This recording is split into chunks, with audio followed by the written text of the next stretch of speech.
We're giving away a huge trip to head out on the water with Landon Mayer to learn to sight fish for giant trout.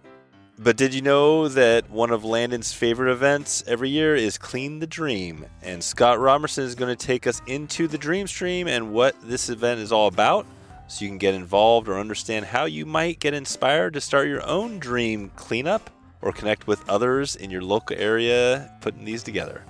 This is the Wet Fly Swing Podcast, where I show you the best places to travel to for fly fishing, how to find the best resources and tools to prepare for that trip, and what you can do to give back to the fish species we all love.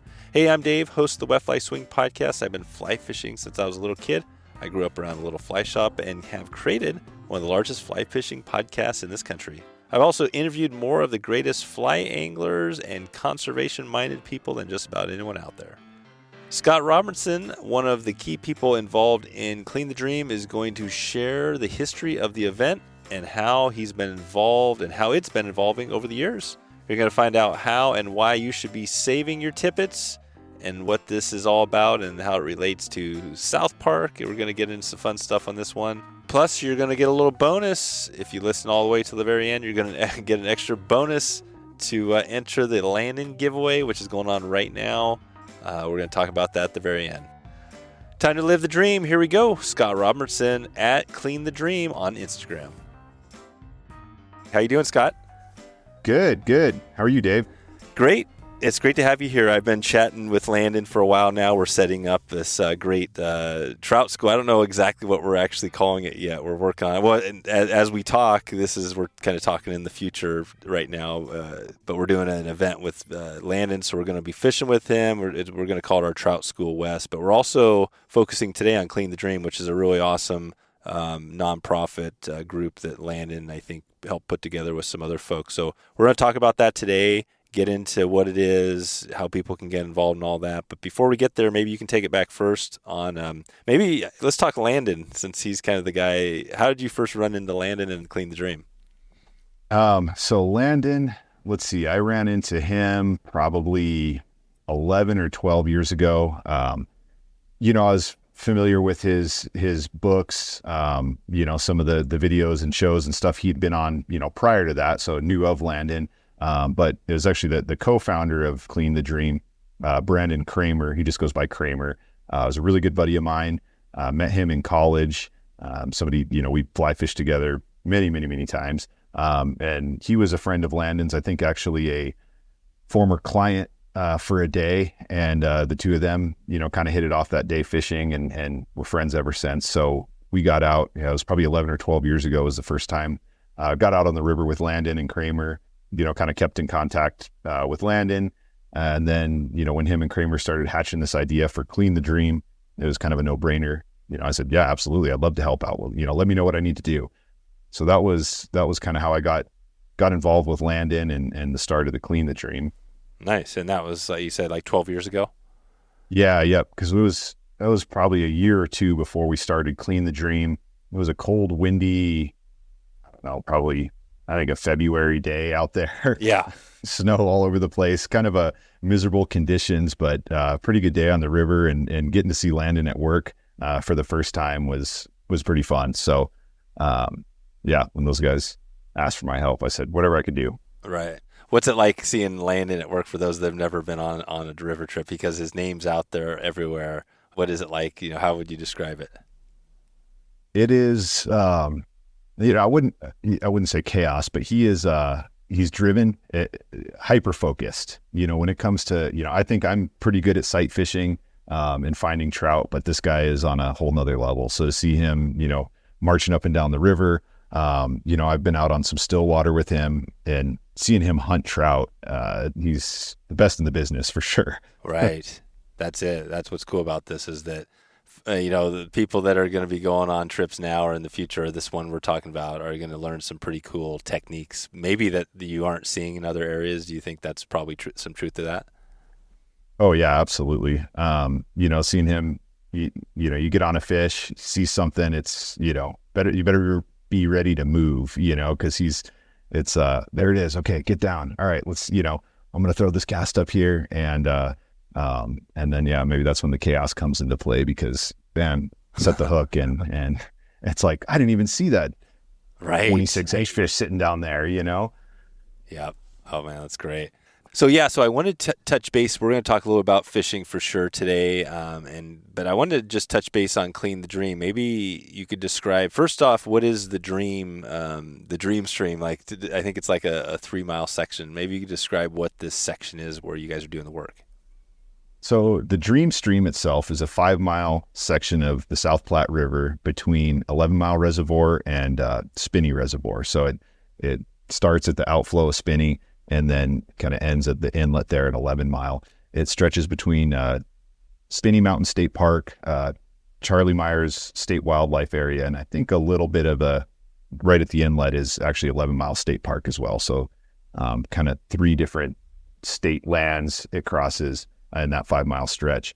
It's a high country meadow. So, I think you first get out there, especially if you've never been to Colorado, you might be thinking of, high mountain, snowy peaks, that kind of stuff. What's great is all that is kind of in the backdrop, but to me, it's almost like maybe a scene out of like Yellowstone where you have this big flat rolling meadow with a river running through the middle of it and the big mountains off in the distance. So it's, to me, I think it's just it's a gorgeous landscape. It's peaceful, can be just, amazing on good days. It can be brutal on off weather days. But I think that's what, it's one of those rivers that really makes you pay your dues. Right. And that's why people love it. It's not easy. No, but they call it the Dream Stream because, there's always the chance any day of the year that you can go in there and hook up with a 24, 26, maybe 28-inch fish, maybe even bigger. It's not just during the spring and fall that those fish are in there. If you're dedicated and willing to put in the work, there's a chance every day of the year that you might find something like that in there. Wow. And is it fishing? Can you fish pretty much, throughout the whole year? Yeah, no, it fishes well. Actually, some of my, maybe I don't want to air this, but some of my favorite times to go are middle of winter. It's kind of the secret season up there because it can get brutally cold, but if you're willing to go, stick it out, I've had some of the best days in the middle of winter. If it gets really cold, the slower section down by 11 Mile will freeze all the way over, but kind of that Charlie Myers stretch typically stays thawed year round. Gotcha. Yeah, that's awesome. So you have year-round fishing, and does Landon, is he guiding throughout the whole year, or does he take a break on the guiding?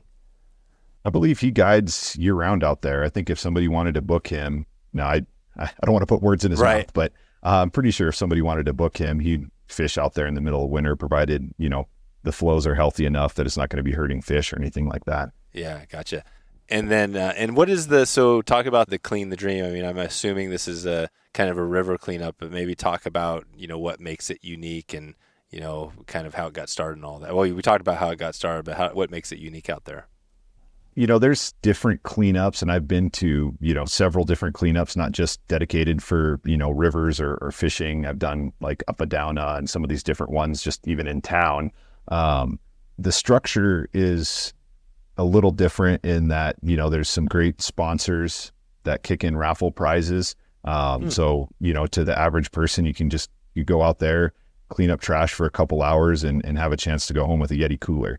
So I think that's been a big draw. I think that, that has certainly, having that sponsorship backing and, what am I trying to say here? Yeah. Well, I saw that. I remember seeing a photo of Landon and it was, I think it was from this last year. I think it was a pyramid of like 20 Yeti coolers, right? So there's more than just one that folks are winning out there.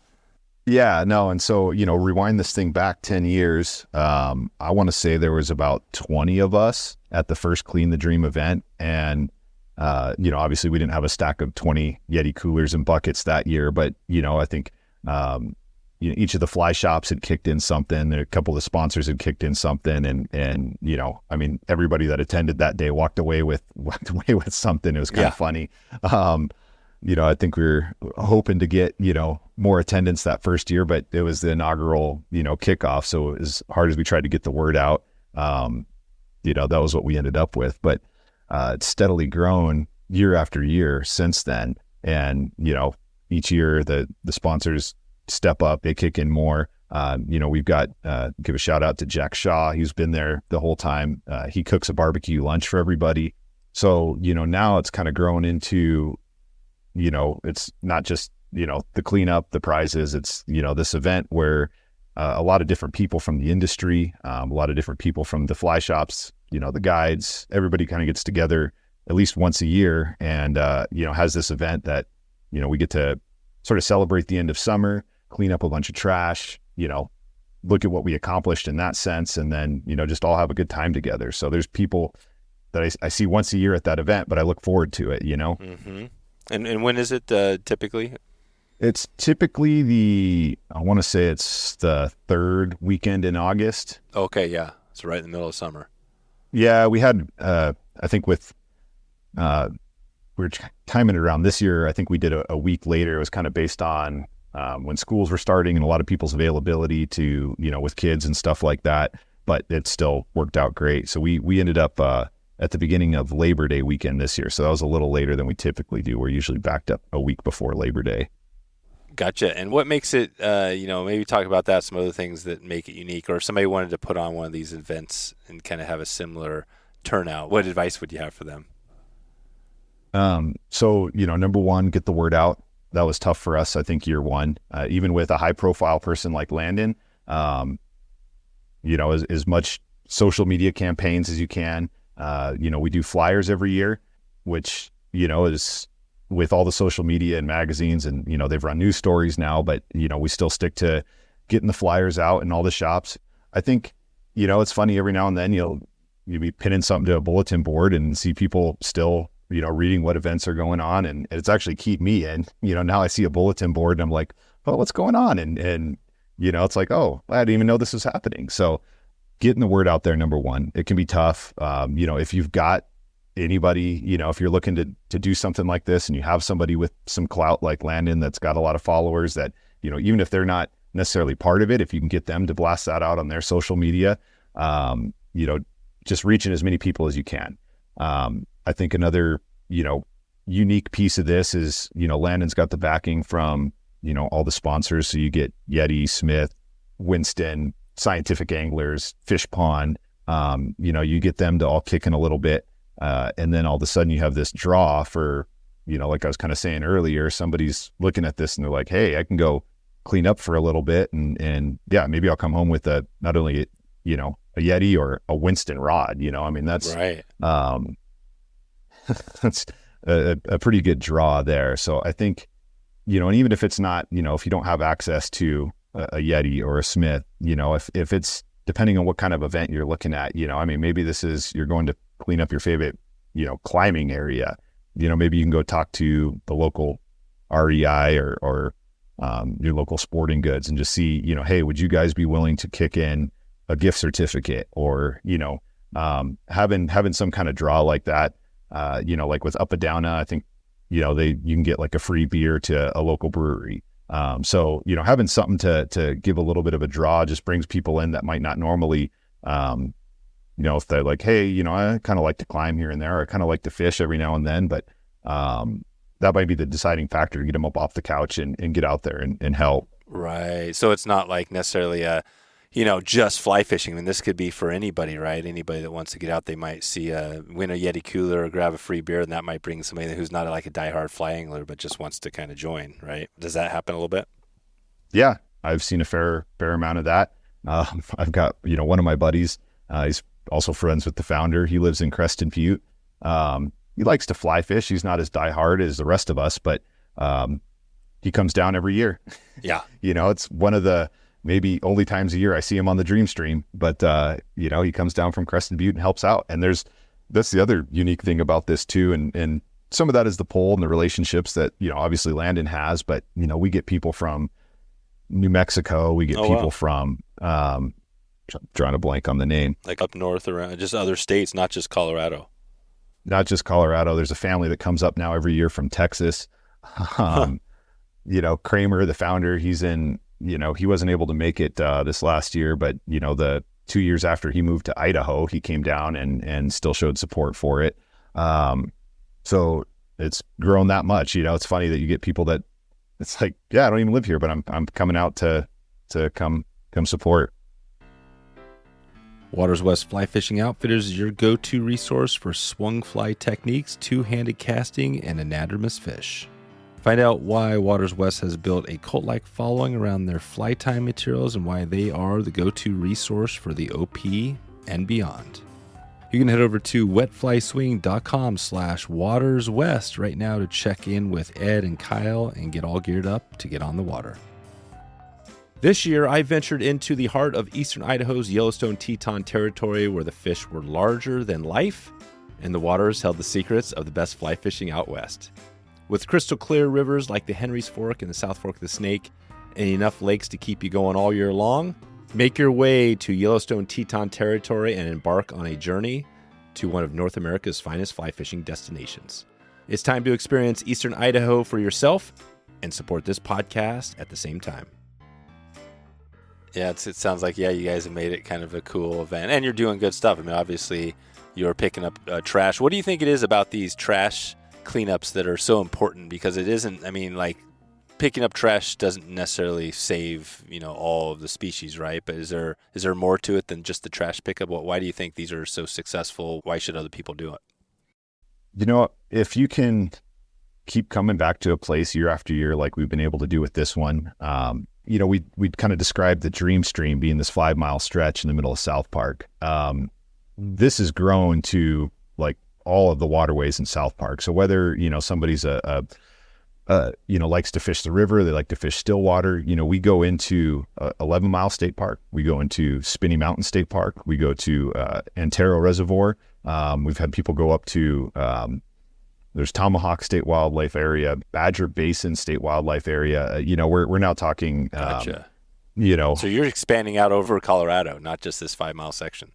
Oh yeah. It's kind of all that region, that's called, that we call South Park up there. Yeah. So as far as people, want to drive, we're not necessarily, go past Antero, it's, by car, you're probably looking at about a 30 to 40 minute radius, but we've had some people push a little farther and hey, I was up at this spot earlier this summer and I know this was, a little bit out there, but wanted to go clean it up. So, that's been pretty inspiring too, just to see, Wow. how far people are willing to go with it and just getting the numbers now. That helps with that. So yeah, one of the comments I get a lot when I'm telling people about this event is, they're like, I've been to the Dream Stream. It doesn't seem that dirty. It doesn't seem like there's a lot of trash up there. And, at face value, I think that's true. And I think a good part of that is just, the awareness that this event has raised. So, people that attend the event, people that see the event going on, people that just see the social media campaign on it, or maybe the news story or an article, they're, I think, more willing now to pick that water bottle or beer can up, even just anglers. Right. I've, in my own habits, where I'd be lying if I said I wasn't guilty of, cutting a piece of tippet and letting it fall to the ground. Yeah. So now, I don't want to be that person. So I'm just going to open my bag and stuff that stuff in there while I'm changing my rig. I'm not going to be part of the problem. So I think it's just raised a lot of awareness. So at face value, when you look at it, you go, okay, it doesn't look that bad. Well, it's because there's events like this going on that I think just reminds people while they're out there, it doesn't have to stop at the event. It goes on year round. And it's almost, almost think of it now as like a yearly restoration of that area. So, this year it's been going on this was year number 9. We're going to do, we've got a big celebration plan for year 10, but this is the 9th year and we got the most amount of trash ever. We got, I think it was 1.8 something tons. It equated to just over 2,700 pounds. It was if you can imagine a 20-yard dumpster full to the brim, that's what we pulled out of there. Jeez. And it's not just, there's micro trash and there's a lot of macro trash. So, that restoration piece is kind of, people are bringing in, I found a roll of old barbed wire out in the field, or I found, these rusty old T-posts. And I'm surprised every year that somebody still finds, some rubber tires that get washed down in there, at high water or whatever. But, so it's kind of this restoration of that area back to its, natural landscape. I think that's good for not only the fish, but for, there's, all kinds of game and wildlife up there that benefit from that. Yeah, definitely. What's it like? Take us to like, how does it work? Was this a 1-day event, 2-day event? Talk about the whole thing. When do people, well, first talk about where people sign up, and then how do they take it to, what does that event look like? So there's no formal sign up. You show up at the, we call it the bridge lot. So it's, if you're familiar with the area, and if you're not, if you're driving out to Meyers State Wildlife, there's a parking lot right next to where where the river kind of flows under the road. So there's a bridge there, and there's a parking lot. So we call that the bridge lot. We meet there at 8 a.m. It's typically the third weekend in August. You just show up, you register and sign your name in right there. You get a raffle ticket. I guess I even forgot to hit on, at the start of the thing, we usually have coffee, orange juice. This year, typically donuts. This year we had Boongire's Bakery in Colorado Springs, which is excellent bakery. They kicked in a bunch of, assorted pastries that were just delicious. So, kind of get everybody a little bit of fuel in the morning. You can get grab a 5-gallon bucket, a trash grabber, bags, gloves. We set everybody up with everything they need to go out and, be successful. And then, we tell people come back, you don't, even if you only want to spend 1 hour out there, and come back an hour later, that's fine. But we kind of have the cleanup portions open for about 4 hours. So typically by noon, everybody's come back. We've gathered all the trash and then, start lining everybody up. And, Jack usually does, pulled pork, hot dogs. We've got chips, just kind of your typical barbecue style lunch. Wow. And so everybody has a good feast, and then so it's a 1-day event? A 1-day event. The planning, more and more I've gotten involved with this, the more and more time, I've spent planning this thing and, just being on the forefront with, starting out early with the flyers, the work Landon does, just with coordinating with the state parks, to get there. I guess I should back up one other tip. If you're going to run this thing, let's hear it. If you're looking at doing a cleanup of your own, make sure you talk to your local jurisdiction. So whether that's, if you're in the national forest, at least try and give them a call, let them know what you're doing. The last thing you want out there is people showing up for your event and, getting a ticket because they didn't park in the right spot or something like that. Yeah. So he does a lot of work coordinating that with state parks and getting they've got some permits and stuff like that he needs to get in place with them. So this all happens, months in advance. These wheels kind of start turning, and then as we get closer and closer, it's the sort of the last minute details start going into it. And then, we go up there usually the day before and set up banners, get Easy Up set up, kind of get everything ready for the event. And, so it's a 1-day event, but a lot goes into it. A lot. Yeah. And what's the sort of turnout? Was there quite a few people this year? Yeah. I think I missed what the final count was, but I believe we were over 200. Nice. Yeah. Yep. So, that's 10 times bigger than it was when it started. No kidding. Wow. Yeah. So, and then 10 years, what are you guys going to be doing do you have a plan for the 10-year anniversary next year? Nothing's set in stone yet. We've been throwing around some ideas just to make the celebration a little bigger. I don't want to commit to anything at this point, but no, it will be, I would just say definitely look forward to it. It's going to be bigger than any of them before. Nice. Well, we skipped a little bit at the start, just talking about, I always love to hear a little bit about, your background on fishing. Have you been a fly fisherman for a while, or how did you first get into it? Yeah.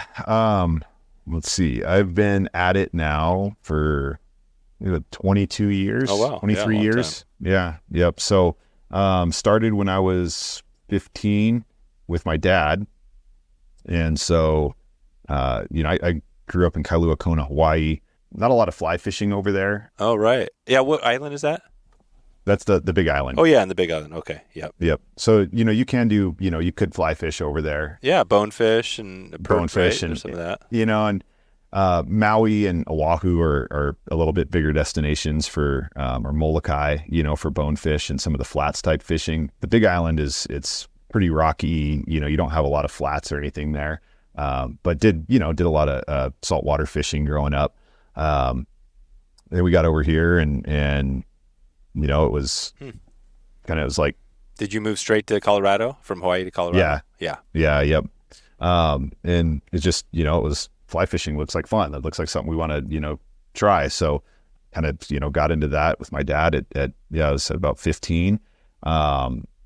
I didn't have the passion for it back then that I do now, and I think also just being a 15-year-old, you're interested in a lot of other things than, standing in the river sometimes. But, through college, I think that started to grow. And then, one of my first jobs out of college, I worked for a general contractor, and we were building a hangar for the Coast Guard in Great Inagua, Bahamas. And I found out I was going down there. I was like, well, what is there to do in the Bahamas? A lot of bone fishing and tarpon fishing and permit fishing. So the first stop I made before heading out was the fly shop and went and got a saltwater setup. Unfortunately, this was like one of the most least populated islands in the Bahamas. It's one of the larger ones by landmass, but least populated by people. So there's at least back then, there was one guide down there. I was able to connect with him and kind of pick his brain on some stuff and started learning about tides and, go out at low tide. And so kind of DIY started teaching myself to bonefish down there. And that really lit, I'd say, the passion for me. That was one of the only things to do in our off time down there. And I just absolutely loved it. So I'd go out as often as I possibly could, even get off of work, go out, if the tide was right, fish till dark, come back, do that every day. And that really also gave me the sight fishing skills, I think, as far as being able to see fish, particularly in some of the waters that we have here back at home, and that just really made me a much more successful angler and really lit that passion for me. So, once I got home, so that was 12 years ago. Since then, it's been my favorite thing to do. It's one of those hobbies, I don't have to drive 2 hours in traffic. Like I said, I like to fish in the winter. I used to get a season pass every year, not anymore. I just go drive up to, one of my favorite spots within an hour, no traffic, no people. And I do that as often as I can. Amazing. That's it. So, and this is all the South Platte. Is that that's kind of the main, there's more than just that, right? But is that the most well-known river out there? If one of them, I would say, I like it. I call the South Platte my home waters. So there's a lot of different sections, from Decker's, Cheeseman Canyon, 11 Mile Canyon. You hit the Dream Stream, you get up above the Dream Stream. So as, mentioning Tomahawk State Wildlife Area. So there's further down close to Denver, there's Waterton Canyon. There's just so many different sections, so I think it gives a lot of people a chance to call it their home water.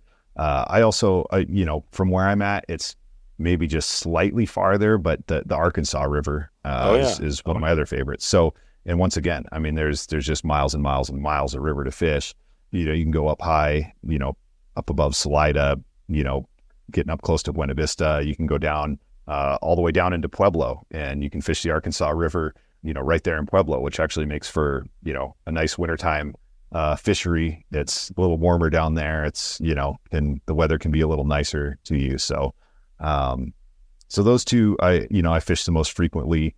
In recent years, I've got a kid now, a lot of my time fishing, I don't get to just sneak out on any given weekend like I used to. So, it's a little more methodical, a little more planned out. I've actually found myself now almost spending more time out of state, just planning trips with the boys. So, going up to different spots in Wyoming, Kramer, who's, one of the founders. So he lives kind of right on the Idaho-Montana border. So I get out with him in both Idaho and Montana. Yeah.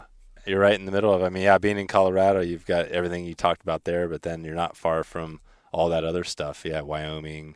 How far is it to get to the Madison from where you are, from Denver? The Madison's going to be a little farther. I think the Madison's going to put me at a 8 or 9 hour drive. Oh yeah. Yeah. It's a good drive, right? Yeah. Yeah. Cause, Thermopolis, that's going to be about a solid 7.5, 8 hours almost. So Madison's going to be a little further. You could get to the reef in about 6 hours. Gotcha. Nice. So yeah, getting back to, Clean the Dream, it's something that's been going on quite a while. How do you guys see it? Do you guys talk about it, or is Landon kind of kind of leading the way as far as, how you change things, get more people in, or are you guys feel like 200 people is a good solid number? You kind of stick with that? Or are you always trying to think of how do you guys get this thing bigger? I think every year has just been thinking about getting it bigger. How do we get more people out? How do we make a bigger impact? There certainly hasn't been no talk of, let's just, this year was good, let's keep it at that. No, it's always a push to, how do we increase it? How do we, make that footprint a little bigger?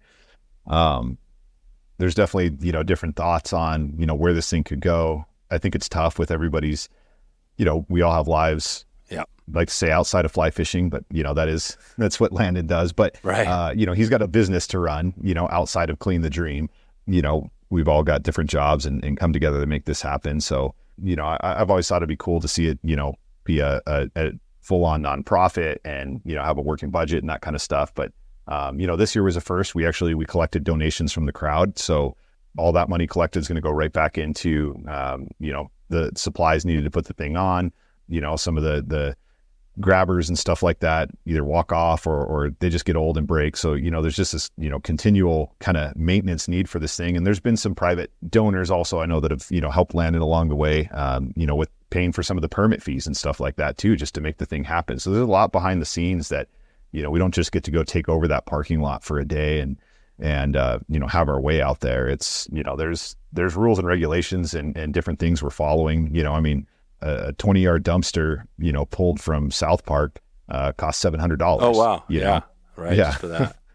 Yeah. It's not close to anything. So you got to get somebody with a truck to go pull that thing. So, so there's costs like that go into it. And this was the first year we had the idea to, just collect some donations from the crowd, from the people that are here.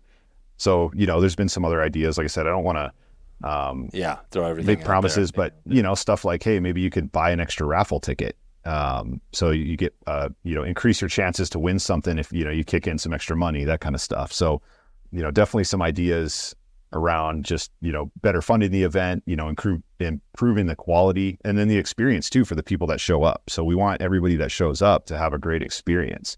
We don't want them to come out to this thing and whether they win something or not, feel like, that wasn't worth their time. So, a big part of it too is just the, not really customer, but the volunteer experience.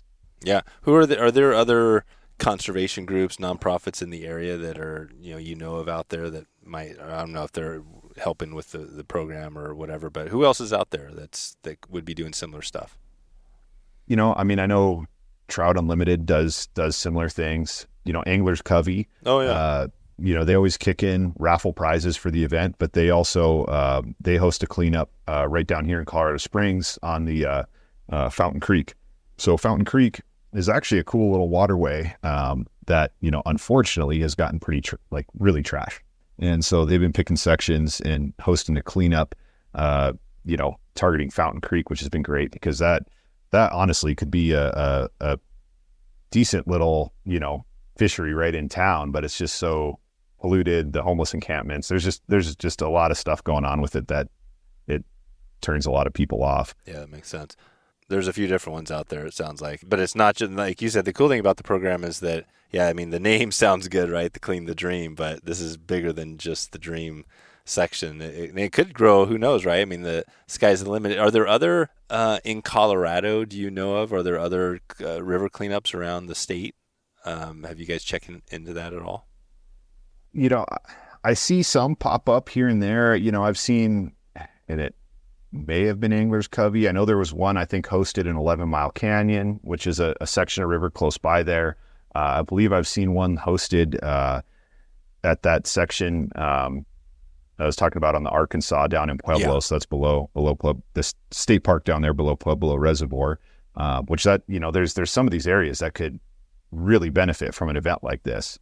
Yeah, definitely. No, that's the cool thing. You bring all these sponsors and everybody together, and it's more than just the cleanup is a big part of it, but it's just, the like you said, the awareness, getting people aware, and then I'm sure there's other people outside that are seeing it and they're like, oh, what's Clean the Dream? And then you're starting to hear about it. Even if you don't see them out there, they're probably talking about it. I'm sure there's other ways to, you're getting value out of this thing, would you say, on top of just the cleaning of the stream? Oh, absolutely. Yeah. No, like I said, I think just the heightened awareness, whether you go do the Clean the Dream at the Dream Stream, you get that heightened awareness, you're going to take that with you everywhere. So it doesn't matter, what river you're on at that point, and, and you see a piece of trash, you pick it up, you kind of keep that motivation going. Drifthook is your go-to resource for premium flies that will take your fly fishing to the next level this season.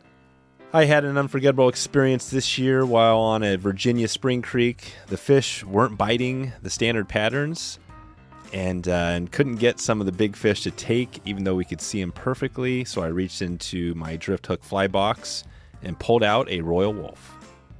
I tied it on, dropped that fly 20 feet above one of the biggest fish in the run that wouldn't take anything, and coasted it down to that fish. As I watched it come up towards the fly and slowly rose, it ate it. And that was a moment I'll never forget. Drifthook's flies and kits ship free. Plus, they have over 50 instructional videos and over 200 articles at drifthook.com. They are packed with resources and tools. You got to check it out now. That's Drifthook, Drifthook, and use swing at checkout for 15% off your next order. I see. I'm looking at some of the sponsors. This is from, I'm not sure if this is, I think this is from this year. Do you know some of the sponsors? Do you want to name off a few or shout out to some of these here? Yeah, no, off the top of my head, obviously, we've got Yeti, Fish Pond, Winston, Smith, Scientific Anglers, just trying to, Umpqua. Yeah. Anglers Covey, you mentioned. Anglers Covey, Royal Gorge Anglers, they've been a part of this too from the very beginning. They usually kick in a guided trip as their prize. Oh, so, cool. Yeah. And River Smith, it looks like. Yep, River Smith. They do the River Quiver. And then I think they've thrown into, I think one year they had some boat accessories also that were part of the giveaways. Gotcha. Yeah, there's a few more on here too. There's a whole bunch. And then what is I'm looking at one, RMR, it's on the Rocky Mountain Rhett Association. Are you familiar with that group? Is that Risers for Rhett? Yeah. So that's, I'm going to butcher this, but it's raising awareness for a disease. Oh, right. And they do a lot of their own campaigns, it's a really good organization. Actually, my neighbor participates in a lot of the stuff they do every year, and he's really, really stoked about it. I'll put a link in the show notes to some information on it so people can check it out. But this is good. So, anything else, we don't want to miss before we head out of here in a little bit on just the event? It sounds like it's kind of a, summertime, hanging out on the river, probably I'm sure there's some people taking a dip in the water, staying cool, all that stuff. But anything else that you want to give a shout out to about the event? I'd actually, Colorado Parks and Wildlife this year, they stepped up really big. Dan, their new park ranger up there out of the 11 Mile Station, he was a huge help. So, it's been kind of hit and miss. They, rotation on, kind of who's running that station up there, has kind of dictated the level of support that we've been able to get. But this year we had huge support from Colorado Parks and Wildlife. So that was absolutely fantastic. Parks and Wildlife. And is that the organization, the state organization that runs the fish and wildlife and everything? Yep. Gotcha. Amazing. Cool. So yeah, you got a good group, and like you said, you got the state parks, and there must be some national forests. Is that around there too, or is that mostly state kind of lands around that area? Most of everything through South Park is going to be state land. There is some, it's kind of a island of state land in the middle, surrounded by national forest and lots of private property as well. Yeah, that's it. What do you like? You originally, it sounded like you were a kid up until about 14, 15 in Hawaii, and then you moved. Was that about the age when you moved to Colorado? Yeah, I was about 12, actually, we moved out here. Oh, 12. Yeah, younger. What was that like? Do you remember that? Was that a hard change to make? Was it a big change? Was it good? What was that like? It was exciting. Growing up, everybody asks, "Oh, are you going to go back?" And it's like, I don't know that I would move back. I love visiting. I still have friends and family there. Hawaii is absolutely gorgeous. Right. It's Hawaii. Yeah. Yeah. But, the excitement, never really having true winters, so being able to come out and see snow for the first time, it was the mountains, you start kind of adding up everything that you have to do out here. It's tough to leave. Right. Yeah. Colorado is pretty good. It's got, You got the weather because it's pretty much it's sunny a lot, right? But you get the snow still. I mean, what is the bad thing of Colorado? I guess that's always the thing. What's the thing, or is there no bad things about Colorado? I think it's been so good for so long that it's attracted a lot of people. Yeah, it's getting busy. Yeah, it is getting busy. It's tough. That's, growth everywhere, but it does make it a little more difficult to get around. Yeah, gotcha. Well, I want to take it out here with our, this is our writer's shout out. We got a special segment today. This is going to take us away. We got a couple random ones for you. And today's writer's shout out is kind of on a little bit of a sad note. I'm not sure if you heard, but John Gierach passed away this last, I guess it was earlier this month. I think October 3rd or 4th. And he was from the area. I'm sure he fished that water, but I remember when we had him on the show the first time, he talked about being up in the mountains, how much he loved fishing, I think, near the national park and stuff. But I guess to you, were you a John Gierach fan? Do you read a lot of books about fly fishing, any of that stuff? No, I not a ton, probably not as much as I should. I did see, I believe it was Landon actually had kind of given a little tribute post to him. Oh, he did. So, I was familiar with, his works, just unfortunate to hear for sure. Yeah. For sure. Yeah, definitely. Are you more into like, audio books, video? What's your thing when you're like taking a break, kind of consuming something? What is it? What is that you're consuming? Probably just podcasts, honestly. There you go. Perfect. I'd love to hear that. Yeah. What is the, so what are your, that goes into the next question I always love to ask is the podcast question, but what's your genre or what do you listen to? Right now it's been kind of three. There's one on survival stories. So it's Are you on Apple Podcasts or Spotify? What's your Spotify? Yeah, Spotify, yeah. Real survival stories. So that one's put on by Noiser. They've got some pretty harrowing tales of people in some pretty sticky situations that get in and out. So nice. That one's, if I just want to kind of listen to a story and that one's pretty good. Been doing a lot of modern wisdom, Chris Williamson, and then even like Andrew Huberman. So just like a lot of like kind of health, that kind of stuff. I heard a great Andrew Huberman, right? Huberman, yeah, correct. Huberman. It was one of his quotes. He said that he does 20 no's every day.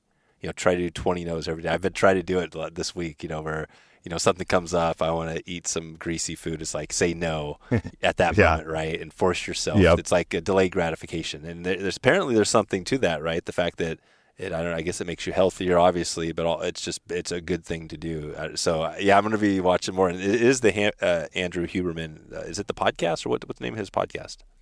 Yeah, it's I think it's just the actual name of it. It is right up here. Yeah, we'll add some links here so people can check this out. Oh, Huberman Lab. Oh yeah, that's right. Yeah, Huberman Lab. Yeah. Good. And so he's just got some great advice on whether it's sleeping, calming yourself down, just general health tips. The guy's a neurobiologist and ophthalmologist, I think. So it's his insight on how the human body works is just pretty amazing. So like listen to stuff like that. It's funny enough, I don't listen to a lot of like podcasts about the things I love to do.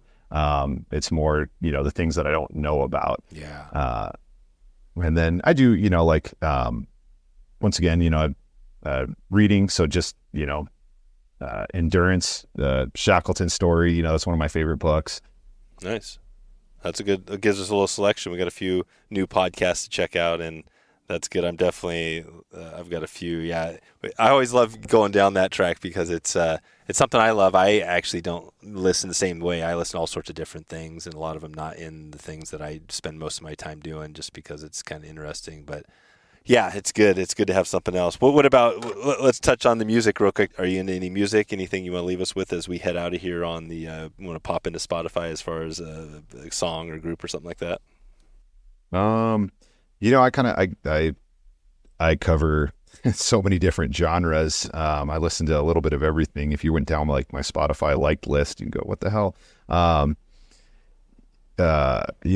cool one actually, just heard fairly recently. Actually, it was the night we set up for Clean the Dream, and I was hanging out there with Cody, my buddy that comes down from Crested Butte, my dad, and my dad had put on a playlist that he was listening to, and came across this guy, Joachim Cooter. He's not like popular on there, so I had to really search for him, but it's like Joachimcooder, Joachim Cooter. Backwater Blues. Check out that tune. I think that one was nice. That was a pretty nice little ditty. Backwater Blues. Yeah. We'll turn on right now. But I'll turn it on when I listen to it. That's the great thing about this podcast is once I get it through our editors get through it, I always like to listen to it before it goes live. So I'll make sure to remind myself to check that one out. Nice. Good. Well, we're getting some good stuff here. What about, we're on the random track here now. This is the random track to take it out of here. South Park. Okay. So South Park, the show, I mean, is that, I don't even know, is that where this name comes from? Are you a South Park fan? You ever watch that cartoon?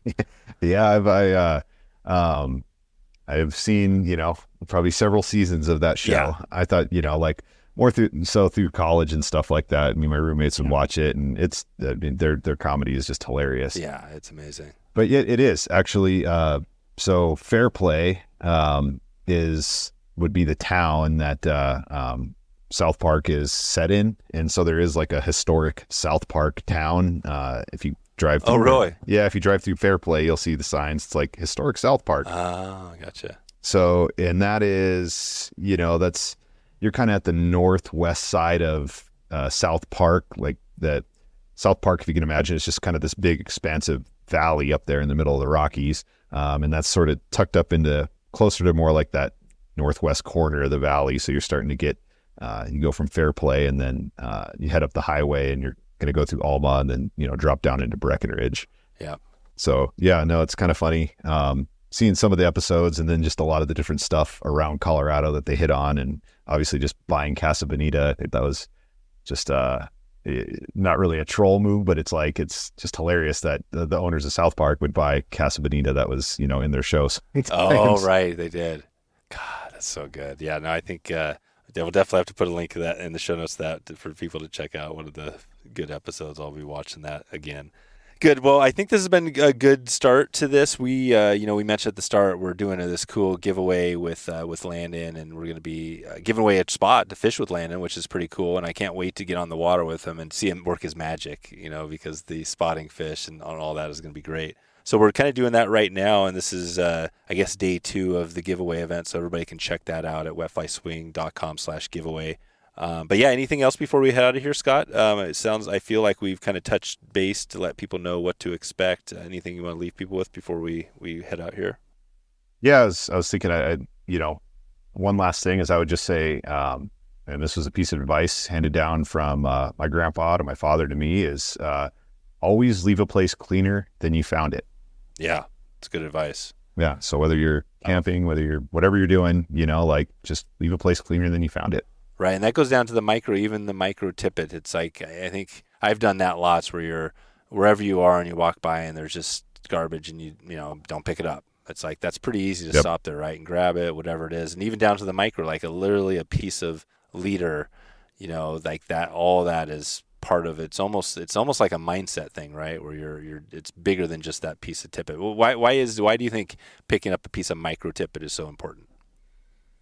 I think people see one thing, and maybe you don't even see that micro tippet. It could be, we're hearing now about the microplastics and everybody's bodies and that kind of stuff. So, particularly with something that's non-biodegradable, I mean, that's going to be on the earth, way longer than any of us, even that tiny little piece of tippet. So being able to just pick that up and dispose of it properly is, it makes an impact. Yeah, it does. Perfect. All right, Scott. Well, I think we'll leave it there for today. Like we said, we're doing stuff all week here with Landon, so I appreciate you for being the person to step up and give a shout out. I know Kramer, you mentioned his name. He was there at the start as well, and I'm sure there's some other people that are, we didn't mention tonight that have been important for it. But I appreciate your time today and looking forward to, getting on your waters, man. I've never fished any of the Dream, any of that section, so I'm excited to check it out for myself. Oh, yeah, you're going to have a good time. Awesome. All right, thanks, Scott. We'll see you soon. All right, sounds good. All right, your call to action right now is to head over to Instagram, check out @CleanTheDream, or go to Landon Mayer Fly Fishing and just send him a message and let him know you heard this podcast and you want to get involved in Clean the Dream.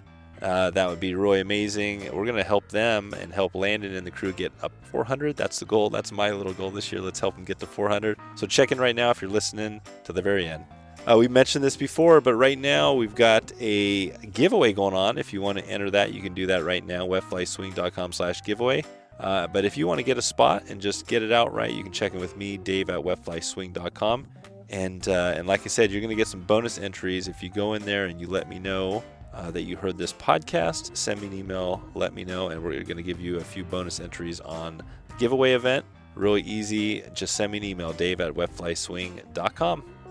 All right, I'm heading out here. It's getting late in the evening, so I hope you have a fabulous evening. I hope you have a fabulous morning or a fantastic afternoon. Wherever you are in the world, look forward to catching you on that next episode. We'll talk to you then.